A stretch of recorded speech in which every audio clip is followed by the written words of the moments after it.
आज हम लोग चर्चा कर रहे हैं जब भगवान राम गौतम ऋषि के आश्रम जाते हैं और वहाँ अहिल्या को देखते हैं और मुनि विश्वामित्र से पूछते हैं ये पाषाण महिला कौन है। कल हम लोगों ने इस पर चर्चा की थी। विश्वामित्र सारी बात राम और लक्ष्मण को बताते हैं। आज बालकांड का ये प्रसंग है, जो छंद है उस पर चर्चा करते हैं। परसद पद पावन शोक न सावन, प्रगट भई तप पुंज सही, देखत रघुनायक जन सुखदायक, सन्मुख होई कर जोरी रही। अति प्रेम अधीरा पुलक शरीरा, मुख नहीं आवई बचन कही, अतिशय बड़भागी चरण नहीं लागी, जुगल नयन जलधार बही। भगवान श्री राम के पवित्र और शोक का नाश करने वाले चरणों का स्पर्श पाते ही सचमुच में वह तपो मूर्ति अहिल्या प्रकट हो गई। वो प्रकट हो गई, पाषाण से चैतन्यता उसमें आ गई, भक्तों को सुख देने वाली। रघुनाथ जी को देखकर वह हाथ जोड़कर सामने खड़ी रही। ध्यान से सुनेंगे। अत्यंत प्रेम के कारण वह विह्वल हो गई, वह अधीर हो गई और उसका शरीर पुलकित हो उठा। मुख से लेकिन वचन कहने में नहीं आते थे। वह अत्यंत बड़भाग्नी अहिल्या प्रभु के चरणों में लिपट गई और उनके दोनों नेत्रों से जल की धारा बहने लगी। गौतम ऋषि की पत्नी अहिल्या को भगवान के चरणों का स्पर्श मिला। संसार, जैसा हमने कल भी चर्चा की थी, संसार कितना भी सुखद और दुखद हो, संसार का सुख और संसार का दुख दोनों ही लाभदायक नहीं होते। चाहे सुख हो चाहे दुख हो, संसार का दोनों लाभकारी नहीं है, लाभदायक नहीं है। संसार का सुख, संसार का दुख दोनों हमें लाभ नहीं पहुंचा पाता, लाभ नहीं दे पाता। संसार से मिलने वाला कुछ भी लाभदायक नहीं होता। पुण्य और पाप दोनों ठीक नहीं है। सोचने वाली बात है, आपको थोड़ा अटपटा लग रहा होगा, लेकिन ये विचार करने की बात है। नवरात्रि अनुष्ठान में आप अंतर्मुखी होकर के साधना कर रहे हैं, इस महत्वपूर्ण सूत्र पर विचार करें। पुण्य और पाप दोनों अच्छी चीज नहीं है, दोनों ठीक नहीं है। ध्यान से सोचें, जब ब्रह्मा जी ने अति सुंदर अहिल्या का निर्माण किया, इंद्र विवाह के लिए तैयार थे, उन्होंने मांगा भी था, पर अहिल्या स्वर्ग लोक की महारानी का वैभव छोड़कर उसने गौतम ऋषि के यहाँ साधनहीन जीवन जीने को स्वीकार किया। ऋषि पत्नी बनकर रही, अहिल्या अप्सरा थी, ब्रह्मा जी के द्वारा निर्मित, जबकि अप्सराओं का स्वभाव बड़ा चंचल होता है। पर पवित्र पर पतिव्रता होकर, तपस्विनी होकर के, साध्वी होकर अपने कर्तव्य का निर्वहन करते हुए गौतम ऋषि की संपूर्ण सेवा वो करती रही। ऋषि पत्नी का धर्म स्वीकार किया। पर ध्यान देने की बात है, जैसा हम कल भी बता रहे थे, हनुमान प्रसाद पोद्दार ने लिखा है, संसार की 100 सेवा करो, एक भूल चूक हो जाए तो संसार तुम्हारी 100 सेवा को भुला देता है। और भगवान की तुम 100 बार उपेक्षा करो, एक बार हृदय से पुकार लो तो भगवान तुम्हें अपना लेता है। बस बात यही है। उसने पति सेवा को, गरीबी को, साधनहीनता को सब तरह से अपना लिया था। अपने कर्तव्यों का पालन भी किया था और अपने कर्तव्यों का पालन करते हुए, तपस्या करते हुए बड़ी अच्छी जिंदगी चल रही थी। पर ध्यान रखें, कहने में अजीब लगता है पर सच है, ये ध्यान रखेंगे। तपस्या शब्द पर हम लोग बहुत बात करते हैं, तपस्वी की बात बहुत करते हैं, लेकिन कहने में बहुत अजीब है, लेकिन सच बात है। तपस्या सिर्फ दर्द निवारक से ज़्यादा कुछ नहीं होता, एनाल्जिन से ज़्यादा कुछ नहीं होता। तपस्या दर्द निवारक होती है, दर्द निवारक होती है, रोग निवारक नहीं होती। दर्द निवारक है, रोग निवारक नहीं है। कुछ पल के लिए आराम जरूर मिलता है, लेकिन फिर से दर्द शुरू हो जाता है। रोग निवारण क्या है? तप दर्द निवारक है। रोग निवारण होता है भक्ति से, प्रार्थना से, आकुलता व्याकुलता से। जन्म जन्मांतर के कलमश हटते हैं, संसार के सारे अवरोध समाप्त होते हैं। संसार में पद के लिए आप कुछ भी करें, पद आपको सब पद मिल जाए, सब वैभव मिल जाए, लेकिन एक बात आप भी जानते हैं, वो जाएगा अवश्य, वो रहेगा नहीं, हमेशा के लिए बरकरार नहीं रहेगा, कितना भी वैभव मिल जाए। ये आश्चर्य की बात है कि संसार के राग द्वेष से पड़ के, संसार के मोह जाल में फंस करके, संसार को सत्य मान करके मनुष्य अपना सब कुछ खो देता है। जब हम पुण्य के क्षेत्र में होते हैं, जब शक्ति साम्राज्य हमारे पास होता है, सच यह है कि उनको नष्ट करने का ही हम सब उपाय करते रहते हैं। ये भूल जाते हैं कि ये हमें पुण्य, ये वैभव, ये राजपद सभी सत्कर्म के कारण मिला। और जब टाइम अच्छा चलता है ना, अच्छा फेज लाइफ का चलता रहता है, उस समय हम भूल जाते हैं कि जो सुख मिल रहा है, जो सुविधा मिल रही है, वह हमें पुण्य कर्मों से, सत्कर्मों से मिली है। उस कारण हम भटकते हैं और दुष्कर्म करने लग जाते हैं, दुष्कर्म करते हैं। हमेशा ध्यान रखना चाहिए, हमारे चित्त की जड़ता, हमारी चेतना की जड़ता, हमारे चिंतन की जड़ता पुण्य और पाप से नहीं जाती, वो भक्ति से ही जाती है, सिर्फ और सिर्फ भक्ति से जाती है, जितनी भी जड़ता है। और उसमें जो रूपांतरण होता है, ऐसा प्रकाश जिससे अंधकार कभी प्रवेश नहीं कर पाता, वो रूपांतरण केवल और केवल, सिर्फ और सिर्फ परमात्मा के स्पर्श से ही होता है। ये ट्रांसफॉर्मेशन परमात्मा के स्पर्श से होता है, जड़ता समाप्त होती है। तुलसीदास जी के राम अखिल कोटि ब्रह्मांड नायक है, पर ब्रह्म परमात्मा है। तुलसी के राम सिर्फ मर्यादा पुरुषोत्तम नहीं है, दशरथ के पुत्र नहीं है, अयोध्या के राजकुमार या राजा नहीं है, सिर्फ सीता के पति नहीं है, सिर्फ लक्ष्मण के बड़े भाई नहीं है। वो अखिल कोटि ब्रह्मांड नायक है, पर ब्रह्म परमात्मा। इसलिए गोस्वामी जी कहते हैं, परसत पावन शोक नसाव। भगवान के चरणों का स्पर्श, परमात्मा का स्पर्श संपूर्ण शोक को नष्ट करने वाला होता है। भगवत चेतना के संपर्क में आने पर जन्म जन्मांतर के शोक संताप नष्ट हो जाते हैं। जैसे कहते ना, भगवत चेतना के संपर्क में आना यही बड़ी दुर्लभ घटना है। जन्म जन्मांतर के लाखों करोड़ों जन्म के जितने पाप ताप शाप हैं, सभी नष्ट हो जाते हैं।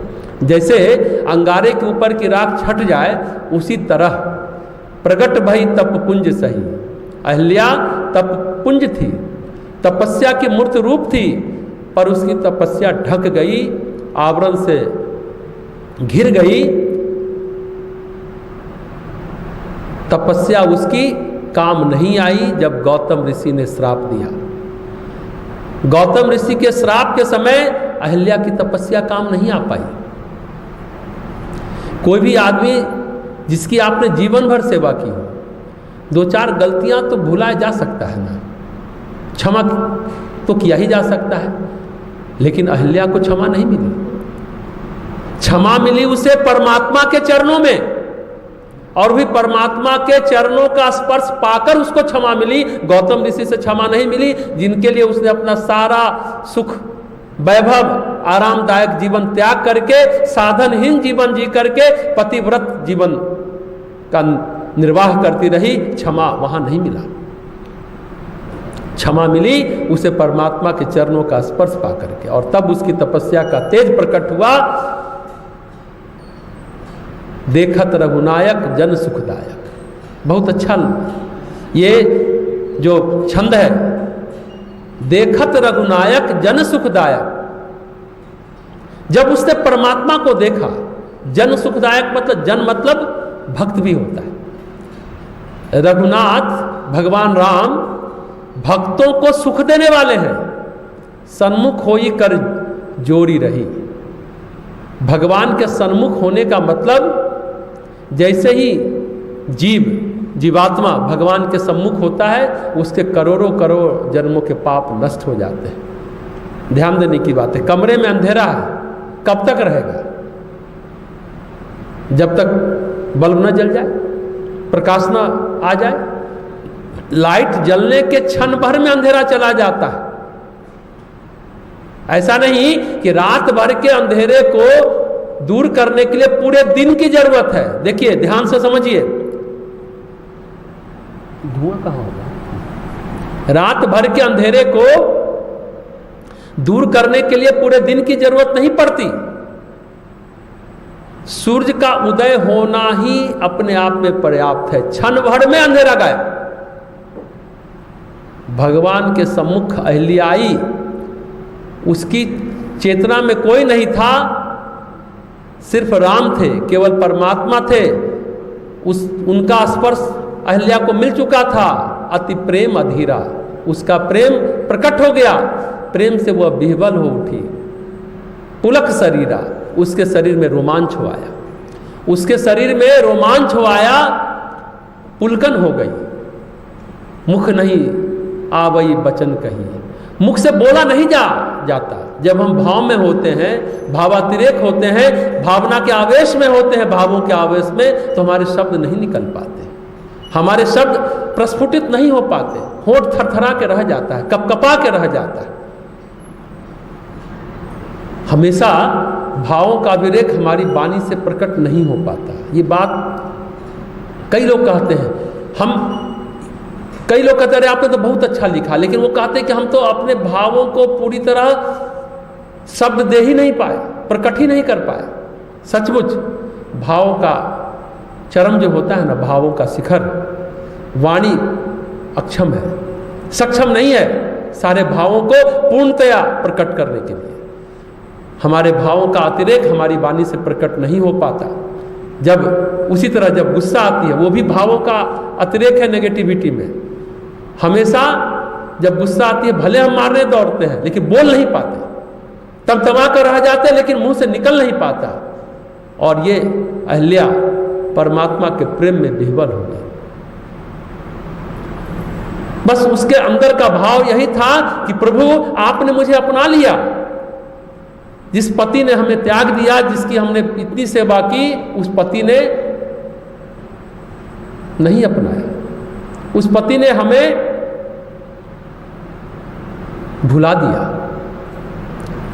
उसने अपना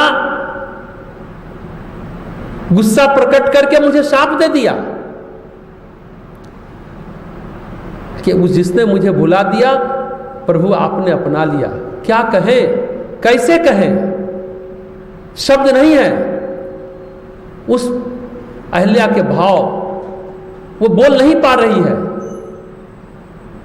आप कल्पना कीजिए उस सीन का, उस दृश्य का,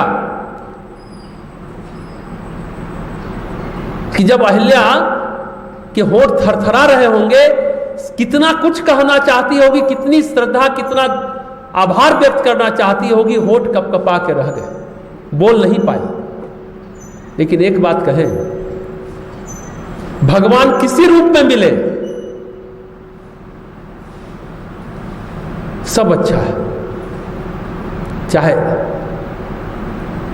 शाप से मिले, वरदान से मिले, सब अच्छा है। बात समझ में आनी चाहिए। शाप मिला ना अहिल्या को, लेकिन भगवान तो मिल गए।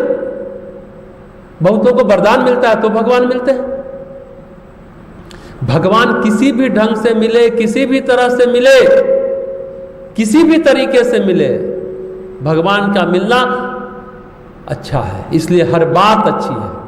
अतिशय बड़भागी पत्थर की अहिल्या बड़भागी हो गई। शापग्रस्त अहिल्या सौभाग्यशाली हो गई। सौभाग्यशाली अहिल्या चरणन लागी प्रभु के चरणों से लिपट गई। और क्या कर सकती है? जब बोल नहीं पा रही है, कई बार हम लोगों ने भी देखा है, जब बोल नहीं फूटते बस जा करके पैर से लिपट जाते हैं, अश्रुधारा बह निकलती है। यही स्थिति अहल्या की थी, क्योंकि इन चरणों से ही तो कल्याण हुआ था उसका, इन चरणों से ही तो उसकी अपनी चेतना को चैतन्यता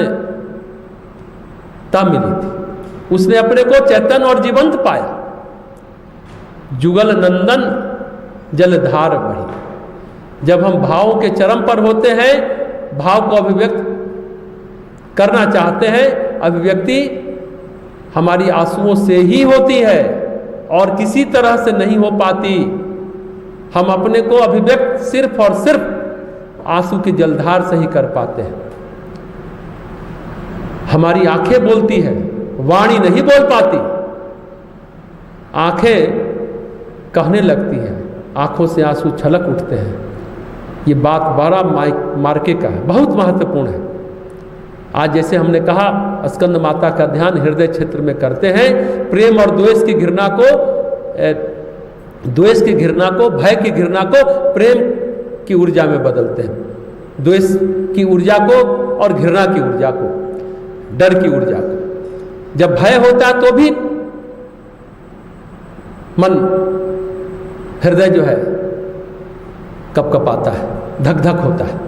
प्रेम के अतिरेक में होते हो तो भी दिल धक से रह जाता है, डर में भी और प्रेम में भी। कल जो हम लोग ध्यान करेंगे माँ कात्यायनी का विशुद्धि चक्र गले में, यही भाव जो अभी हम लोग व्यक्त कर रहे हैं ना, गला रुंध जाता है। जब आप आभार व्यक्त करते हैं, जो अहल्या कर रही है, नहीं बोल पा रही,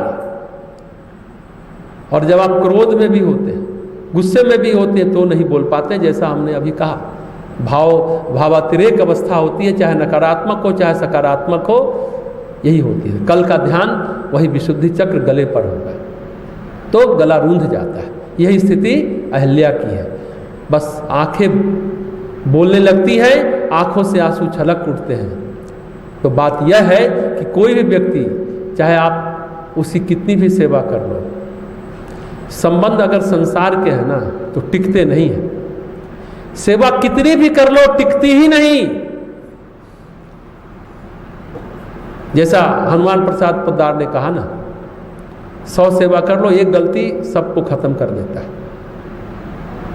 राजा नृग की कथा, नृग ध्यान देंगे, बड़े पुण्यात्मा थे, धर्मात्मा थे, पराक्रमी राजा थे, और वो बहुत सारा दान देते थे। राजा नृग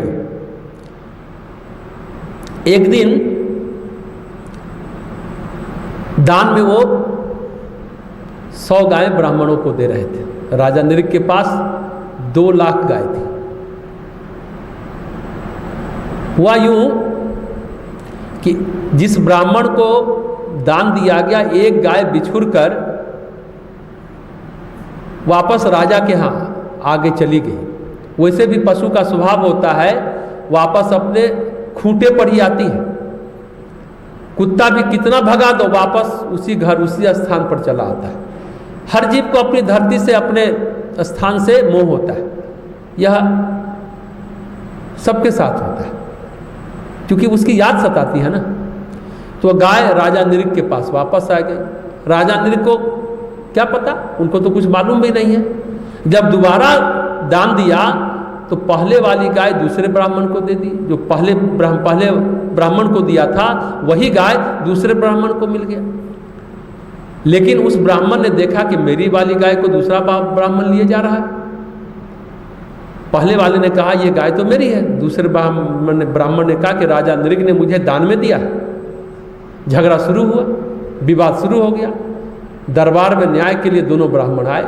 राजा नृग ने कहा ऐसा कैसे हो सकता है। सेवक से पता लगवाया तो पता चला कि पहले वाले ब्राह्मण को दिया गया गाय घूम फिरकर अपने गौशाला में ही आ गई थी, और सेवक ने कहा कि आपने उसे फिर से दान में दे दिया, ये भूल तो हो गई। अब राजा नृग पहले वाले ब्राह्मण को बोले कि आप ऐसा करें, दूसरी गाय ले ले। ब्राह्मण तमतमा गया, बोला तुम मुझको भिखारी समझते हो राजन। ब्राह्मण का अपना एक गौरव होता है, हम अन्य गाय नहीं लेंगे। तो फिर राजा नृग ने दूसरे वाले ब्राह्मण से कहा, महाराज ये गाय आप दे दो, दूसरी गाय ले लो। वो ब्राह्मण भी तमक कर बोला, आप दान का संकल्प लेकर अधर्म करते हो। दोनों ब्राह्मण लड़ते रहे, अभिमान के कारण दोनों ब्राह्मणों में कोई समझौता नहीं हो पाया, बात वहीं की वहीं रह गई। समय बीता, राजा नृग ने शरीर छोड़ा और काल ने फैसला किया उनके कर्मों का। देवों ने कहा, आपके तो अथाह पुण्य हैं, आज स्वर्ग का सुख भोग सकते हैं, लेकिन एक कर्म आपको नरक में निकृष्ट योनि में ले जाएगा। एक आपका किया हुआ कर्म आपको दूसरे योनि में ले जाएगा। आप पहले क्या चाहेंगे, स्वर्ग में जाना चाहेंगे या दुष्कर्म के कारण नरक का निकृष्ट योनि का भोगना चाहेंगे? राजा नृग ने कहा, छोड़ो स्वर्ग, पहले दुष्कर्म का जो पाप बना है ना, उसको ही हम भोग लेते हैं, वही पहले हमें दे दीजिए। राजा नृग ने न बचने की कोशिश की और न भागने की कोशिश की। बड़ा ध्यान से देखेंगे राजा नृग का विवेक और धैर्य, जो हम कल बता रहे थे। हमारे पुण्य से कोई कर्म बनता है, कोई शुभ बनता है, तो हमारी प्रार्थना परमेश्वर सुने। उसी समय ऋषिगण आ गए, आए हुए थे वहां। ऋषियों ने कहा, महाराज आप इस कर्म को भोगो और स्वर्ग कभी निरर्थक नहीं जाएगा, आपको मिलेगा। राजा नृग को छिपकली का योनि मिली, छिपकली की योनि मिली, छिपकली का शरीर मिला और गिरगिट के शरीर में उनका उद्धार करने के लिए परमात्मा कृष्ण का स्पर्श मिला। कुएं में पड़े थे, भगवान कृष्ण गए, उनको मिला। तो राजा नृग को कुएं में पड़े थे, समय बीतता गया, सालों बीत गया। एक दिन भगवान कृष्ण उस कुएं के पास खेलते हुए गए थे और उन्हें जैसे ही छिपकली को परमात्मा का स्पर्श मिला, राजा नृग का सारा पातक कष्ट गया, पुण्य खुल गया, पुण्य का उदय हो गया। भगवान ने कहा, राजन आपका पाप नष्ट हो गया, आप चाहें तो अपने पुण्यों का भोग करने के लिए स्वर्गलोक जा सकते हैं। लेकिन जानते हैं नृग ने क्या कहा? अब नहीं महाराज, अब स्वर्गलोक नहीं जाएंगे। अगर आप सचमुच कुछ देना चाहते हो तो आप हमें सिर्फ और सिर्फ अपना लीजिए, कहीं और मत भेजिए। पुण्य तो हमने बहुत किए, पर एक भूल हो गई और जानबूझकर भी हमसे नहीं हुई है। हमारा कोई कर्म नहीं था, पर उस कर्म का भी दंड मुझे मिला जो हमने जानबूझकर नहीं किया। ऐसा पुण्य और ऐसा पाप निरर्थक है। सार्थकता केवल भक्ति में है, सार्थकता केवल और केवल भजन में है, केवल और केवल प्रार्थना में है।